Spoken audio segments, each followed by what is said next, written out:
네, 오늘 하나님께서 우리에게 주신 말씀은 요한복음 21장. 요한복음은 21장이 마지막 장입니다. 21장 1절에서 14절까지 말씀을 같이 보시겠습니다. 제가 가진 신약성경 184면에 있습니다. 우리 요한복음 21장 1절에서 14절 말씀 같이 합독하시겠습니다. 그 후에 예수께서 디베리아 호수에서 또 제자들에게 자기를 나타내셨으니 나타내신 일은 이러하니라. 시몬 베드로와 디두모라 하는 도마와 갈릴리 가나 사람 나다나엘과 세베대의 아들들과 또 다른 제자 둘이 함께 있더니 시몬 베드로가 나는 물고기 잡으러 가노라 하니 그들이 우리도 함께 가겠다 하고 나가서 배에 올랐으나 그날 밤에 아무것도 잡지 못하였더니 날이 새어 갈 때에 예수께서 바닷가에 서셨으나 제자들이 예수이신 줄 알지 못하는지라. 예수께서 이르시되 얘들아 너희에게 고기가 있느냐? 대답하되 없나이다. 이르시되 그물을 배 오른편에 던지라.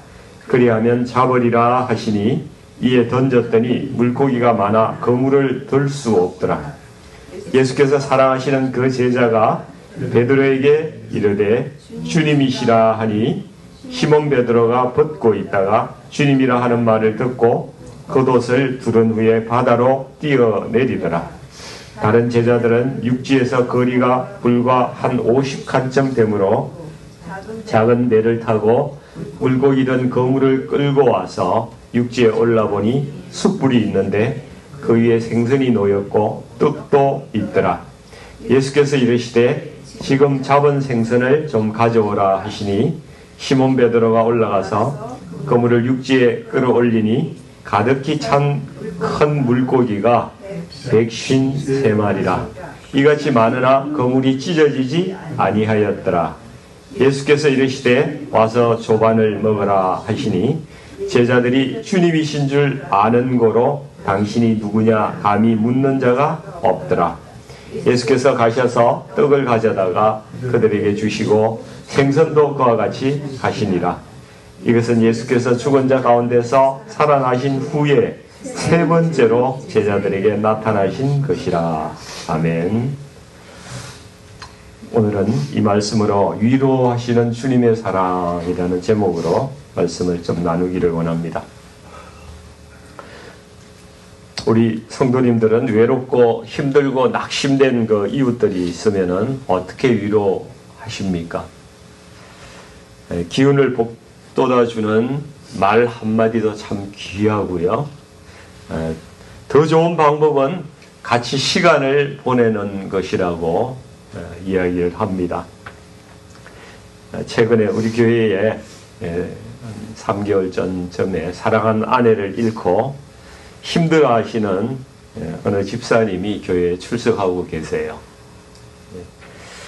근데 같이 동병상련의 아픔을 가진 한 집사님께서 이분과 시간을 많이 보내주고 계시더라고요.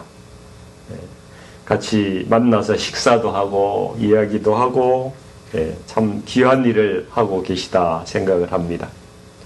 또 최근에 사랑하는 남편을 떠나보내신 권사님도 계시잖아요. 우리 주위에 돌아보면 위로가 필요하신 분들이 참 많이 있습니다. 너무 많이 힘들 때는요, 이 위로도 쉽지가 않더라고요. 어떻게 해야 될지도 잘 모르겠고 그렇습니다.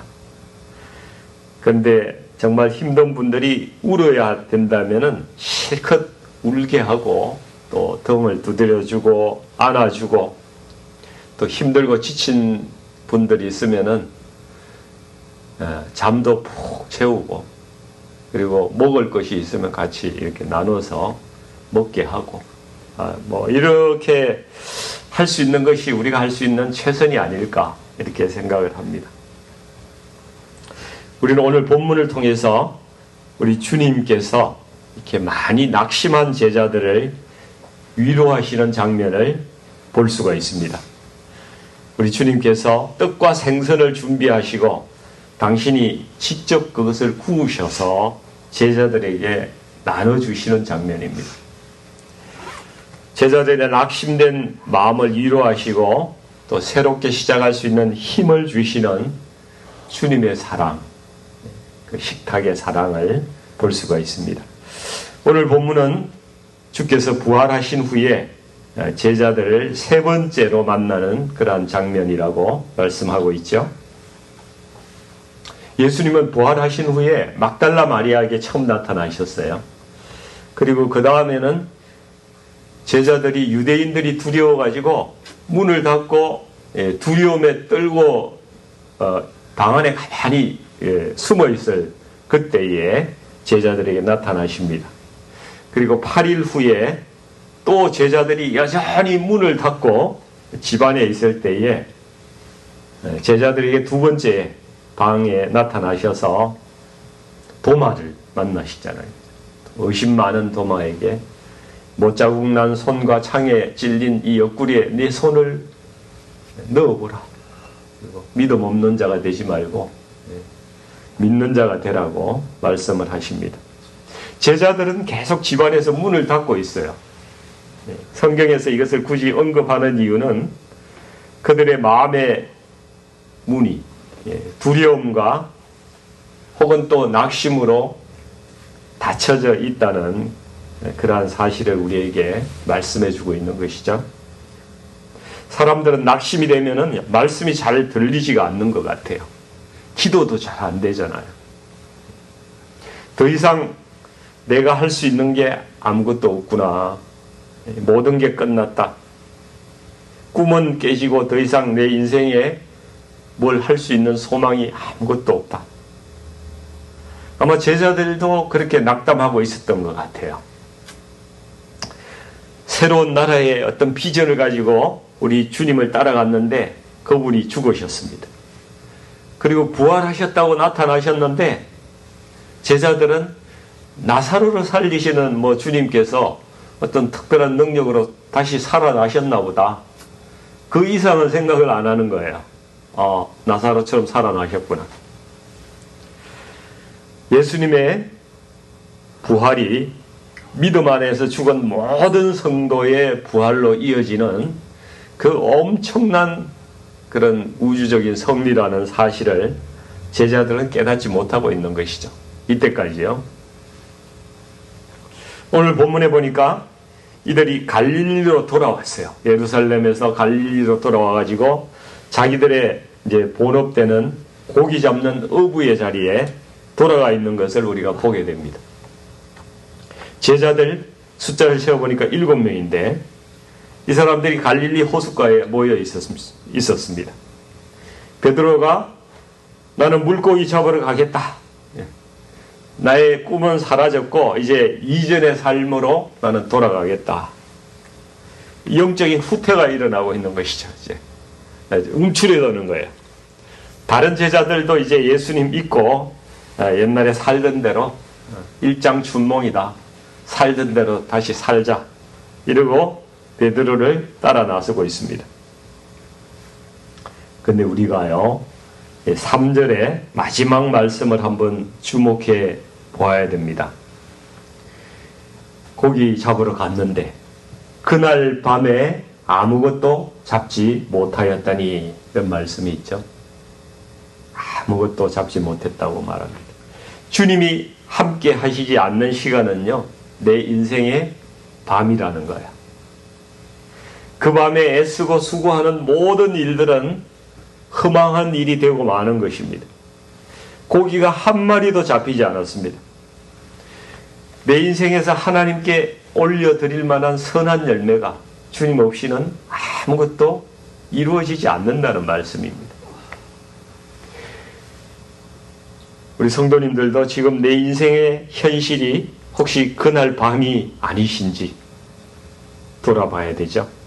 아무것도 잡지 못하고 인생의 시간만 안타깝게 낭비하고 있지는 않은지, 주님이 기뻐하시지 않는 일들을 하면서 살아가는 모든 시간은요 아무리 화려해도 세상의 영광 가운데 있어도 그것은 밤이라는 사실이죠. 밤입니다. 아무것도 기억될 만한 것이 없다는 것입니다. 근데 주님은 이때에도 우리를 사랑하셔서 바라보고 계시다는 사실도 우리가 알아야 되는 것입니다. 4절에 보십시오. 4절에 날이 새어갈 때에 예수께서 바닷가에 서셨으나 제자들이 예수이신 줄 알지 못하는지라. 주님은 그 밤에 내내 고생하고 수고하는 그 애쓰는 제자들을 바라보고 계셨어요. 그리고 안타까워 하시고 그 사랑하는 마음으로 새벽 그 날이 셀 때까지 제자들을 탁 지켜보고 계신 거예요. 그러나 제자들은 주님이 그들과 함께 계시다는 사실을 전혀 알지 못했어요. 우리 인생에서 이 칠흑 같은 밤이 있을 수 있습니다. 이래도 안 되고 저래도 안 되고 뭘 해도 안 되는 내 인생의 절망 속에 있을 때에 여전히 주님은 우리를 바라보고 계시다는 거죠. 안타까워하시면서 우리를 지켜보고 또 함께 하고 계시다는 사실입니다. 우리만 모르는 거예요. 그거를. 그래서 주님께서 우리에게 물으시죠. 제자들에게 묻습니다. 얘들아, 너희에게 고기가 있느냐? 5절 말씀이에요. 그렇죠? 네 방식대로, 네가 생각한 대로, 네가 원하는 대로 살아보니까 네가 좀 만족할 만한 거 얻었냐? 그걸 물어보시는 거예요. 너희에게 생명을 주고 영생을 주는 그런 영원한 가치가 네가 찾아보니까 있더냐? 그렇게 묻습니다. 제자들의 대답이 없나이다. 아무것도 발견하지 못했습니다. 찾지 못했습니다. 그래서 6절 말씀해 보시니까 그물을 배 오른편에 던지라. 그리하면 자월이라. 이에 던졌더니 물고기가 많아서 그물을 들 수 없더라 말씀합니다. 지금까지 네가 살아오던 방식을 버리고 주님 말씀에 순종해서 한번 살아봐라. 그러면 네가 주님을 만날 것이고 네가 영생의 복을 얻을 것이다. 그리고 너의 이 땅의 인생도 참된 기쁨으로 풍성한 기쁨이 너에게 찾아올 것이다. 우리가 요한복음 10장 10절 말씀도 기억하지 않습니까? 도둑이 오는 것은 도둑질하고 죽이고 멸망시키려는 것뿐이요 내가 온 것은 양으로 생명을 얻게 하고 더 풍성히 얻게 하려는 것이라 말씀하고 있습니다. 주님은 우리가 그분의 말씀에 순종할 때에 그물을 들 수 없을 만큼의 풍성한 축복을 허락하시는 분이십니다. 우리가 10절에 보니까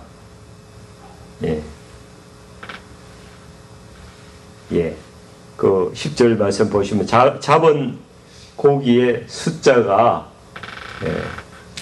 153마리 153마리 그죠? 11절이구나. 11절에 고기의 숫자가 153마리라고 하는데 전 이 숫자가 정확히 뭘 의미하는지는 잘 모르겠어요. 근데 예수님께서 제자들에게 처음에 주셨던 말씀, 내가 너희를 사람을 낚는 어부가 되게 하리라 하는 말씀을 기억하게 한다는 것이죠. 그래서 아마도 이 153마리 153이라는 숫자는 하나님께서 구원을 주시려고 이 땅 가운데서 찾으시는 그 성도들을 가리키는 숫자라고 보면은 아마 틀림이 없을 겁니다. 그래서 우리 교회도 세이브 153 교회가 되어야 되는 거야. 세이브 153 교회. 153의 생명을 구하는 그러한 교회가 되어야 되는 것이죠. 그래서 우리 교회가 우리 전도팀의 캐치프레이즈가 우리 교회의 캐치프레이즈가 세이브 153이 되면 참 좋겠어요. 괜찮으신가요? 좋습니다. 그런 생각이 들었습니다. 저 개인적으로 이 설교 준비하면서 이게 하나님께서 주신 마음일 수도 있겠다 이런 생각이 들었어요. 왜냐하면은 현재 우리 교회 주일 예배에 참석하시는 우리 작년부의 출석 교인 숫자가요 153명이에요. 전도사님 맞죠? 예. 근데 거물이 찢어지는 것과 같이 많은 교인을 우리가 소망하면서 뭐 그런 큰 교회를 꿈꾸면서 전도를 하는 것은 아니에요. 그죠? 주님이 과연 원하시는 것은 뭔가? 우리가 베드로의 행동을 통해서 그걸 좀 볼 수가 있는데요. 7절 말씀에 한번 같이 읽어볼까요? 예수께서 사랑하시는 그 제자가 베드로에게 이르되 주님이시라 하니 시몬 베드로가 벗고 있다가 주님이라 하는 말을 듣고 겉옷을 두른 후에 바다로 뛰어내리더라. 여러분, 바다로 뛰어내리더라. 베드로는 주님을 사랑한 거예요. 그 마음속에 사랑이 넘치고 있었어요. 너무너무 주님을 간절히 사랑한 것입니다. 바다에 뛰어들 만큼 사랑한 거예요. 주님을 3번이나 부인하고 자신의 그 연약함을 책망하면서 나 같은 것이 무슨 주님의 제자냐고, 나 같은 것이 어떻게 주님의 그 일을 감당하겠냐고, 내가 뭘 할 수 있겠냐고, 그렇게 자신을 끊임없이 책망하고 있었지만은 베드로는 자기 안에 있는 주님에 대한 사랑만큼은 부인할 수가 없었던 거예요. 우리 성도님들도 자신에게 실망할 때가 있으신가요? 저도요. 간혹 이런 생각이 들 때가 있어요. 나 같은 것이 무슨 목사 자격이 있겠냐고. 저는 너무 부족해서 이 사역을 감당할 수가 없는 자입니다. 저는 할 수 없습니다. 이런 고백을 주님께 드릴 때도 있습니다. 그럴 때마다 제 마음 가운데 주님께서 하시는 말씀이요, 네가 과연 나를 사랑하느냐 말씀이에요. 너 나를 정말 사랑하니? 네 사역의 동기가 과연 사랑이냐? 나에 대한 사랑이냐? 이걸 묻고 계시는 거예요. 우리는 모두 다 자주 넘어지고 참 약하기 짝이 없는 존재들이죠. 그래도 주님이 우리를 사랑하시기 때문에, 그래서 우리도 주님을 또 사랑하기 때문에 이 사명, 주신 사명을 하루 감당하고 나아가는 것인 줄을 믿습니다. 베드로가 그랬어요. 넘어져서 너무나 힘들었지만은 그 주님의 사랑을 알기 때문에 그를 하고 있었던 거예요. 그리고 바다에 뛰어내렸던 거예요. 이제 8절 이하 말씀을 한번 보겠습니다. 제자들이 주님을 알아봤어요. 요한이 저기 주님 계시다고 이야기하니까 베드로는 물속에 뛰어들어가지고 헤엄치면서 첨벙대면서 막 뛰어가고 있고요. 다른 제자들은 작은 배를 타고 이 그물을 끌고 육지로 올라가고 있습니다. 근데 갈릴리 호숫가에는 주님께서 벌써 숯불을 피워놓으시고 생선과 떡을 이렇게 준비하셔가지고 제자들 위해서 굽고 계셨어요. 예수님께서 너희가 막 잡은 생선을 좀 가져오라고 이렇게 말씀하실 때에 제자들이 잡은 물고기가 너무 많이 잡혀가지고 이걸 세어봤나 봐요. 도대체 이게 몇 마리야? 우리 한번 세어보자. 이렇게 많이 잡힌 건 처음인데, 이러고 세어봤더니만은 153마리라는 거예요. 이 정도 잡혔으면은 경험상 그물이 찢어져야 되는데 그물이 안 찢어졌어요. 주님께서 하신 일이기 때문에 그렇습니다. 우리 주님이 부르셔서 예수님의 손에 붙잡힌 성도들, 예수님께서 부르신 성도들은 예수님이 다 다시는 놓지 않으신다는 거예요. 다시는 세상으로 돌려보내지 않으신다는 겁니다. 잘못되어서 세상으로 가지 않도록 거물처럼 꽉 붙들어 주신다니까요. 또 내버리시지도 않는다는 거예요. 실패하게 그렇게 버려두지 않으신다는 말씀입니다. 주님께서 제자들에게 말씀하시잖아요. 와서 조반을 먹어라. 주님은 이 공생의 사역기간 동안에 항상 제자들하고 밥을 같이 드셨어요. 밥을 같이 먹으면 한 식구잖아요. 공동생활 최고, 공동운명 최고, 생명을 함께 나누는 그러한 관계입니다. 우리 교회 공동체도요, 주님 보시기에 우리는 생명 공동체예요. 생명을 함께하는 공동체라는 것입니다. 갈릴리 호숫가에서 주님께서 떡과 생선으로 이 사랑의 식탁을 마련하셨어요. 제자들을 얼마나 사랑하시는지 그 주님의 마음이 이 식탁 가운데 느껴집니다. 한편으로는 이 식탁은요, 주님께서 이전에 베푸신 그 오병이어의 기적을 생각나게 하죠. 그때도 떡과 생선을 나누셨습니다. 근데 그 떡과 생선을 먹고 막 환호하면서 예수님을 임금 삼으려고 했던 그 사람들이 지금 다 어디에 있습니까? 한 사람도 없습니다. 주님의 주위에는 아무도 남아있지 않습니다. 그들은 오히려 예수님을 못 박으라고 소리치는 군중으로 변해가지고 예수님을 오히려 핍박하고 죽였습니다. 근데 이 갈릴리 호숫가에서 부활하신 우리 주님께서 우리 제자들에게 다시 한번 떡과 물고기를 먹이시는 거예요. 이제 너희가 나가서 나를 핍박하고 죽인 그 사람들을 향해서 나의 살과 피를 나누어 줘야 될 그때가 이제 다가왔다. 이제 너희가 그 일을 감당해야 될 때다. 그렇게 말씀하고 있습니다. 너희가 이제 내 이름으로 세상에 나갈 때, 이제부터 너희가 그물을 던질 때마다 그물이 찢어질 정도로 많은 주의 자녀들이 하나님 품으로 돌아오게 될 것이라고 주께서 그것을 보여주고 계신 거예요.